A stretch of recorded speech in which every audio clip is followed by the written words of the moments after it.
आज मैं टोफू और चावल के आटे के साथ एक कुरकुरा मंची पिज्जा बनाऊंगा और हर काटने के साथ वसंत के स्वाद का आनंद लूंगा। साल के इस समय हमारे पास ताजी मौसमी सब्जियां होती हैं। उनकी ताज़ा सुगंध और बनावट पूरी तरह से वसंत के सार को दर्शाती है। आप जहां ताज़ी सामग्री डाल सकते हैं और उसे बेक कर सकते हैं, वह एक पिज्जा इन सब्जियों के लिए एक उत्कृष्ट मंच है। मुख्य कार्यक्रम की तैयारी में आइए टॉपिंग तैयार रखें।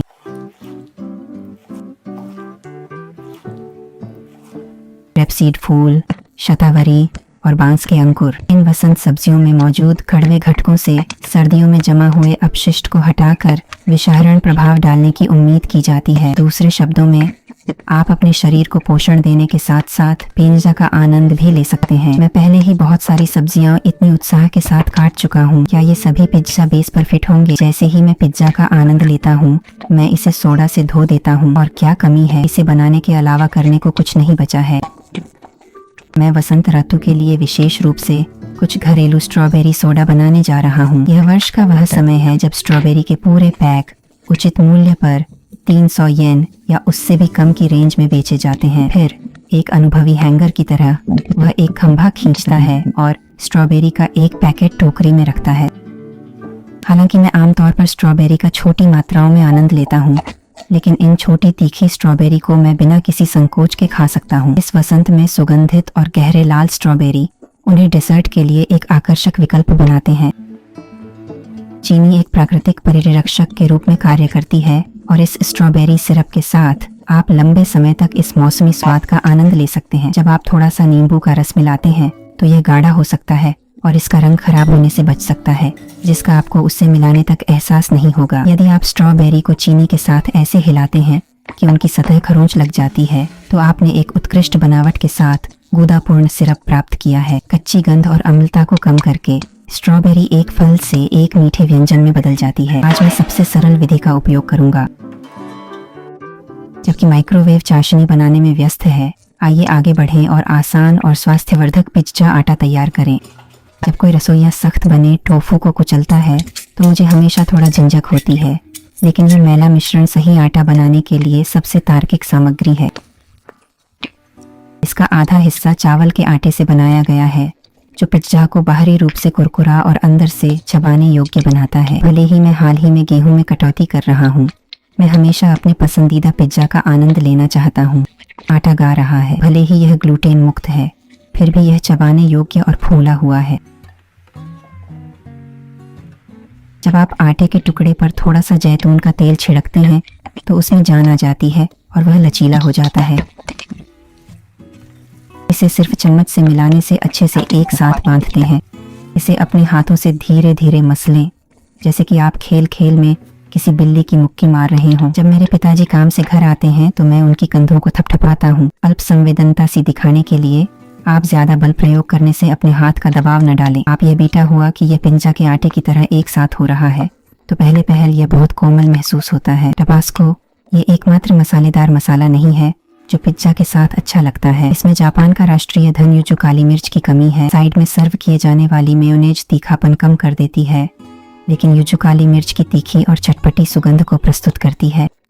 आप केवल एक चम्मच और अपने हाथों का उपयोग करके भी आटे को आकार दे सकते हैं। आइए इसे एक वृत्त में फैलाएं। चूंकि इसमें नियमित पिज्जा के आटे की तुलना में अधिक नमी होती है, इसलिए यदि आप इसे पतला बेलना चाहते हैं तो सावधान बनें कि यह फट न जाए। समान बेकिंग सुनिश्चित करने के लिए किसी भी असमान किनारों को समतल कर दें।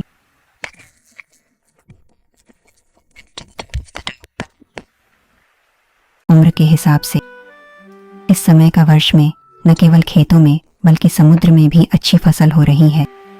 अब वसंत आ गया है। मैं कुछ ताजगी से भरी समुद्री खाना खाना चाहता हूँ। वहाँ एक लंबी नुकीली टोपी वाली जुगनू स्क्विड और मोटी तली हुई मछली का सफेद चारा है। इन दोनों का जीभ पर जो भी क्षेत्र वे कब्जा करते हैं उस पर महत्वपूर्ण प्रभाव पड़ता है। हम आधा आधा प्रयास करें ताकि आपको एक ही साथ में 2 गुना आनंद मिल सके। स्फिंक्स से मिलता जुलता सफेद चारा और विस्टेरिया से मिलता जुलता जुगनू स्क्विड। आप शतावरी के डिवाइडर का प्रयास करके विभिन्न प्रकार की पहचान कर सकते हैं। सफेद चारा और बांस की टहनियों की जोड़ी में एक देहाती स्वाद है। जुगनू स्क्विड और नैनोहाना नाशपाती का अनोखा वसंत नृत्य भी देखने लायक है। जब पिज्जा पक रहा था, मैंने फिर से स्ट्रॉबेरी सोडा बनाना शुरू कर दिया। मीठी खुशबू हवा में भर जाती है और इसे काफ़ी ताजगी देती है।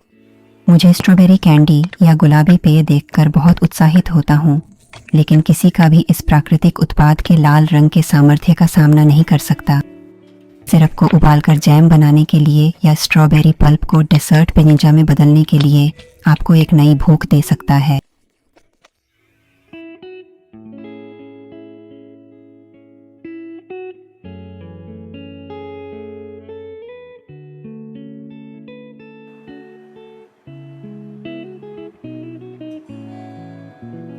खाली जगहों को भरने के लिए स्ट्रॉबेरी सिरप डालें। क्या यह पहले से ही एक शानदार मिठाई नहीं है? मैं स्ट्रॉबेरी सिरप और सोडा के बीच होने वाले संवाद से मंत्रमुग्ध हो गया। एक बड़ी वेनिला आइसक्रीम थी जिसे मैंने फ्रीजर में रख दिया था क्योंकि मैंने इसे खत्म नहीं किया था। मेरे लिए एक अप्रत्याशित धूप वाली स्थली इंतजार कर रही थी।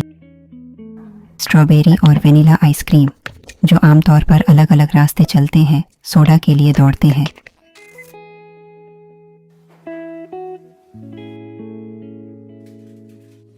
पिंजा भी सही समय पर पक गया।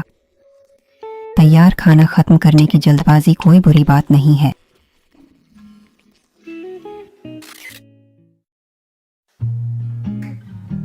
चलिए सभी स्वादिष्ट वसंत खाद्य पदार्थों के साथ पिंजा का आनंद लें।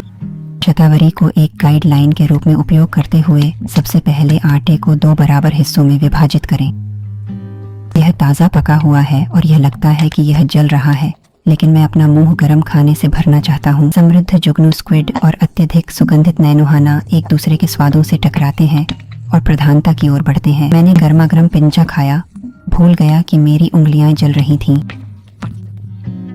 बाहर से कुरकुरी और सुगंधित, लगभग जले हुए चावल की तरह, और अंदर से नरम और हल्की, शायद टोफू की वजह से। बर्फ और बर्फ अच्छी तरह से मिलती है। तुम्हें पता है, सबसे अच्छी बात यह है कि जब ये दोनों एक दूसरे को छूते हैं तो यह शरबत जैसा लगता है।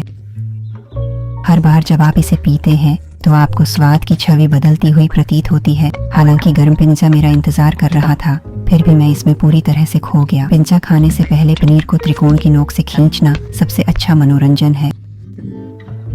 जब मैंने सोचा कि कुछ चीज खड़खड़ा रही है, तभी बांस की टहनियों की खड़खड़ाहट की आवाज आने लगी। लगता है इसका उपयोग वसंत सब्जी संगीत कार्यक्रम के लिए किया जा सकता है। जो काली मिर्च जीभ को उत्तेजित करती है।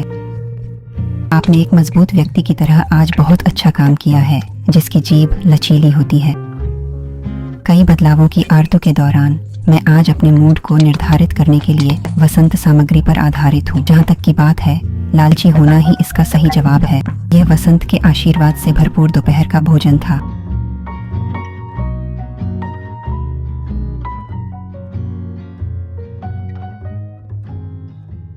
देखने के लिए धन्यवाद।